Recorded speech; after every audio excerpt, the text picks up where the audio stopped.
स्वागत। जिलाधिकारी प्रणय सिंह ने कार्यभार ग्रहण कर लिया है। सर, चार्ज संभाला है कासगंज का। सबसे पहले प्राथमिकताएं जानना चाहूंगा। प्राथमिकता है जिले का विकास, जिला के नागरिकों का विकास, उनकी आय का विकास और कासगंज को एक विकसित जिले की श्रेणी में लाना।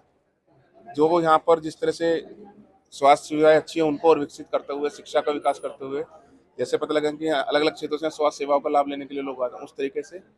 और किसानों का विकास करना है, क्योंकि डेयरी पे आधारित यहाँ पे बहुत उद्योग हैं। दूध के बहुत बड़ा प्रोड्यूसर है कासगंज। तो गोवंश पे ध्यान देते हुए, ताकि हमारा डेयरी प्रोडक्शन भी बढ़े और उसके अन्य प्रोडक्ट भी बढ़े जो किसानों को लाभ पहुंचे, यही हमारा फोकस है। सर, कृषि विभाग में अगर बात करें तो यहाँ पे 3 मुख्य उत्पादन होते हैं। एक तो चकोरी का उत्पादन ज्यादा होता है, हरी मटर का और गन्ने का। तो सर, ऐसे में कई बार देखना पड़ता है कि किसानों के पेमेंट की समस्याएं आती हैं। चकोरी किसानों को कई बार चकोरी खरीदने से मना कर दिया जाता है। तो ऐसे में किसानों के लिए क्या प्राथमिकता है? उसमें प्राथमिकता किसानों के लिए एक जो चीनी मिल का भुगतान का यहाँ इशू आ रहा है, हमने अभी सुबह ही निर्देशित कर दिया है कि उसको नोटिस जारी किया जाए, ताकि हम उसको गन्ना भुगतान कराने की कार्रवाई कर सकें। आगे नहीं करते हैं, उसके बाद भी नहीं करते हैं, हम आरसी भी जारी करें, क्योंकि कार्रवाई आगे बढ़ाएंगे तभी वो भुगतान हो पाएगा, अगर अभी तक नहीं हो पाया है। साथ ही साथ जो अलग अलग फसल है, एक होता है फसल चक्र होता है और फसल का एक मिक्स होता है। कोई एक फसल ज्यादा हो जाती है तो फिर किसानों को उसका समुचित लाभ नहीं मिल पाता, समुचित आय नहीं मिल पाती। तो ये है कि हमारे पास कासगंज इस मामले में अच्छा है, 4-5 अलग अलग तरह की फसलें हैं कि जिसमें हम फोकस करेंगे तो चारों पांचों डेवलप हो सकती है।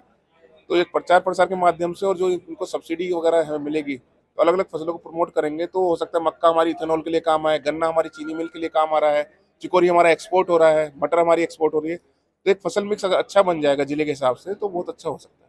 सर, जनता तमाम तहसीलों से गुजरती हुई तब आपके पास में आती है। तो ऐसे में जनता का निस्तारण निचले स्तर पर ही हो जाए, आप तक पहुंचने की उनको जरूरत ना पहुंच पाए, तो ऐसे अधिकारियों को क्या निर्देशित किया? अधिकारी को निर्देशित किया है कि भाई आप अपनी जो रिपोर्ट लगाते हैं सरसरी तौर से ना लगाएं।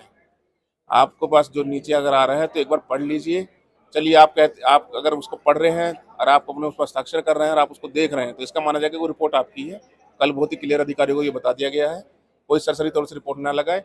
और असंतुष्ट फीडबैक आ रहा है तो व्यक्तिगत रूप से एक बार बात कर लें, क्योंकि 100 में से 30 आते हैं असंतुष्ट। 70 लोग आप काम कर देते हैं, लेकिन 30 लोग असंतुष्ट, उनको भी संतुष्ट करना हमारे कार्य है। उसका कोई जेन्युइन कारण होता है संतुष्ट होने का, तो आप बात करेंगे तभी पता लग पाएगा। कई बार जो चीजें हमारे पास दूसरे लोगों के माध्यम से आती है वो सही नहीं होती, तो अधिकारी को खुद बात करेंगे तभी होगा। हम लोग खुद बैठते हैं जब जन सुनवाई में, तब हमें पता लगता है कि कारण क्या था और किस कारण से उसको डिस्पोजल किया जा रहा था। जब तक खुद वार्ता नहीं करेंगे नहीं होगा। अधिकारी को निर्देशित किया गया कोई इस तरह से रिपोर्ट ना लगाए कि सरसरी तौर पर डिस्पोजल कर दे। एक अंतिम सवाल, कल सर आप तमाम अधिकारियों के साथ आपने बैठक भी की और उनसे योजनाओं की जानकारी ले रहे थे।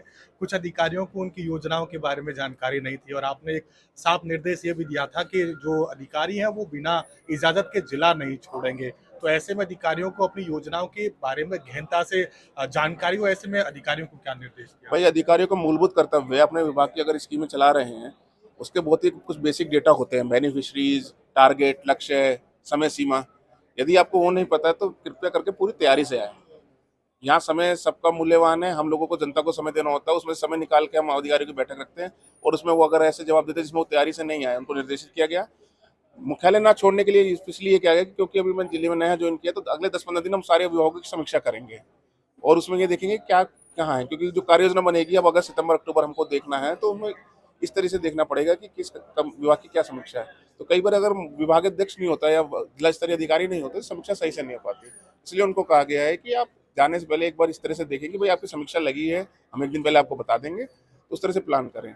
और अगर कोई इमरजेंसी कार्य है, परिहार्य कार्य है, तो उसमें आप पर्सनली आके बात कर कभी भी जा ही सकते हैं, उसमें कोई रोक ही नहीं है। एक और सवाल सर, लास्ट सर, कासगंज जिला जो है वो चारों तरफ से तीर्थों से घिरा हुआ है, तीर्थ नगरी इसको माना जाता है, जो तीर्थ नगरी शुरू है। तो ऐसे में तीर्थ के विकास की किस तरह की प्राथमिकता है? तीर्थ के विकास की प्राथमिकता ऐसी है कि क्योंकि तीर्थों से भी जुड़ा हुआ है और यहाँ पे पर्यटक का जो एक आवागमन है हाईवे से भी जुड़ा हुआ है। तो जब तीर्थों का विकास होगा तो एक धार्मिक पर्यटन को भी जो बढ़ावा मिलता है और जिस तरह से आय में वृद्धि होती है।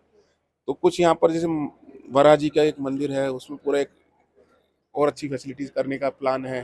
म्यूजियम एक प्रोजेक्ट चल रहा है, उसका है तीर्थों का जो सांस्कृतिक धरोहर है, क्योंकि अगर हम तीर्थों का विकास करेंगे तभी अपनी संस्कृति से जुड़ पाएंगे और हम लोगों को खुद उसमें लगना चाहिए कि हमारी संस्कृति को आगे कैसे बढ़ाया जाए।